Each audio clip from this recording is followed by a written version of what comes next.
Hi everyone! Welcome to Applause and Cheers! I am Ancher Cua and I am a freelance event host here in Ilocos Norte, particularly po based here in Laoag City. So for this segment, I will not just be answering 1, 2, or 3 questions, but 10 questions po ang aking sasagutin para po makilala niyo ako and at the same time to know more about my career in hosting. Kaya naman, welcome to Question and Answer! So for our first question, when and how did you start hosting events? Well, way back in college, I've been hosting events already, even mga traditional na barrio weddings, which is the minimum amount, pero syempre it's still an income. And part of my experience naman na rin, no, in developing my communication skills, and at the same time, yes, entertainment. Pero the time na nag-host kami ng Mr. and Miss Northwestern University, and it was live on television on one of our local channels here. And then, it so happened na may mga nanonood from the City Council. In preparation for the Pamulinawan Festival that time, they were looking for a host, particularly for a pageant host. And then, luckily, I was called, to host that event along with a partner, of course. At syempre, since it already started in the city level, naging live din siya on TV hanggang from my dearest friends from provincial have already invited me to host provincial events such as the Miss Ilocos Norte and as well as the Himala sa Buhangin. And ayun, hanggang sa umusbong na, nakilala na ako ng mga iba't ibang coordinators and as well as planners, not just from the local level lang but also even outside Ilocos Norte. And it really pays, no, how passion would really take you to places. Another question, what's the biggest event you've hosted in terms of audience? Ooh, okay. In terms of public entertainment, okay, it's the Tanhok ni Ilocano Festival of Festivals. Along with Majang, Clyde, and as well as Ate Stella. May 4 nun yung hosts for the bicentennial edition. And grabe, super daming tao that and it's more on about 10 or even like 15,000 live audience pa lamang yun ha. How much more pag online viewers na. In addition to that, outside Ilocos Norte, I've also tried hosting yung fashion show and comedy night ng Kanawidan Festival ng Ilocos Sur. And by which estimate is more about 6 to 10,000 people ang nag-attend noon. All over Ilocos Sur yun, no? Para mapanood lang yung mga celebrities such as Jody Santa Maria and sina Maymay Entrata and Edward Barber. Grabe, daming tao noon, sobrang star-studded. Pagdating sa wedding naman, how can I ever forget Attorney Michael Manotoc and Mrs. Cara Manglapos Manotoc. It's one of the biggest actually, super grand siya. Way back November 2017, and then the general public really joined, no, and watched the whole event. It's parang sobra talaga, napakalaki yan, and lalong-lalo na you're already in front of the proverbial or UNESCO World Heritage Site na Poway Church. It's really a sight to behold, sobra.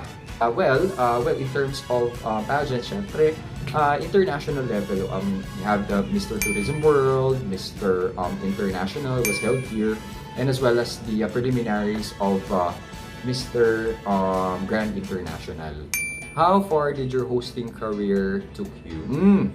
Okay, just like what I mentioned, passion will really take you to places. And mga malalayong lugar na napuntahan ko na, well, I've been to Apayao, I've been to Baguio for a wedding, and I've also gone to La Union for another wedding. And at the same time, syempre, ang pinaka-big break ko in terms of weddings din na talagang very memorable since it's my first international travel. That was in New Zealand on July 2018 during my god sister's wedding. What's the most typical event you've been hosting? Oh, weddings actually. Weddings, and almost parang estimation ko mga 180 to 200 weddings na yung na-host ko. So it's like I already had 200 couples. And the next is birthdays, and then others ay mga public entertainment events na pageants, ganyan, corporate and marketing related events. What's the thing you avoid in hosting events? Dead air. So no.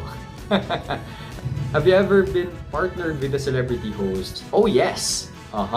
Actually, I was partnered with Binibining Pilipinas Supranational 2014 way back or during the 74th Annual Convention of Philippine Institute of Certified Public Accountants, by which Lawag City, Ilocos Norte ang nag-host nun.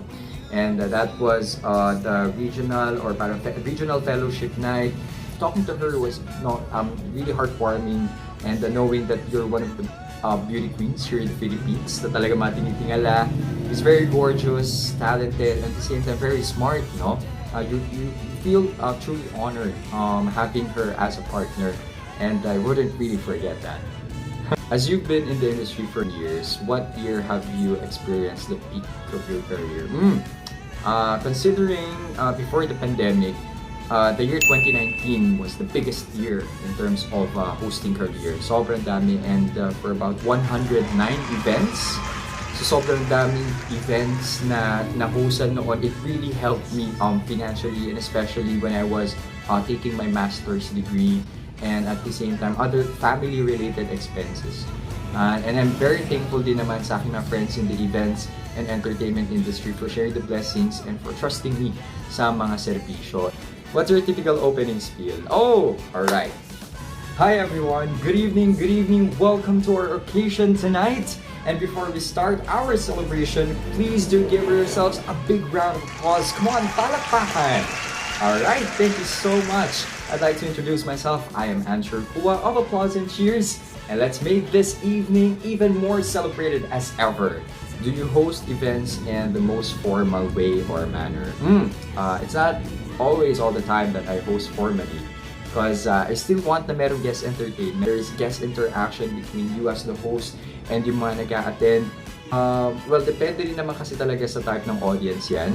So, it's not always all the time that I host events formally. I have this sense of humor din, which is also helpful para gawin natin masaya ang wedding, diba? Or mga occasion. What's your message to all aspiring hosts? Well, I really say na you have to be humble, you have to stay passionate. So, if you want to be part of this industry, you have to treat everyone with respect. Okay, with love, with joy, with cheer, and at the same time, we also inspire others to appreciate what we have been working. Okay, because these are not just services. It would still take a long way, no, para makarating kayo dun sa pinaka-peak ng career.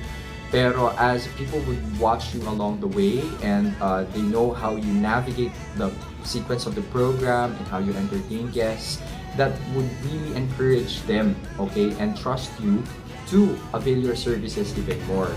We're not just fulfilling our dreams, and we're not just sharing our talents, but we are here for our clients, especially for those who are looking for the best, and those who are making their occasion even more remarkable and memorable. And there goes the 10 answered questions. I'd like to thank you all for watching. So syempre, please do follow my Facebook account or Facebook page, Applause and Cheers by Ancher Cua Event Host. And at the same time, my Instagram account, Ancher_Cua, Twitter, Ancher_Cua, and my YouTube account or YouTube channel, Ancher Cua Event Host. So for more information and inquiries, you may also visit www.anchercua.com.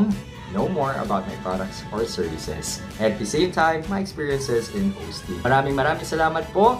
Always remember to keep yourself safe, and may we celebrate all the occasions safely and merrily. This has been Ancher Cua of Applause and Cheers. See you sa ating mga okasyon.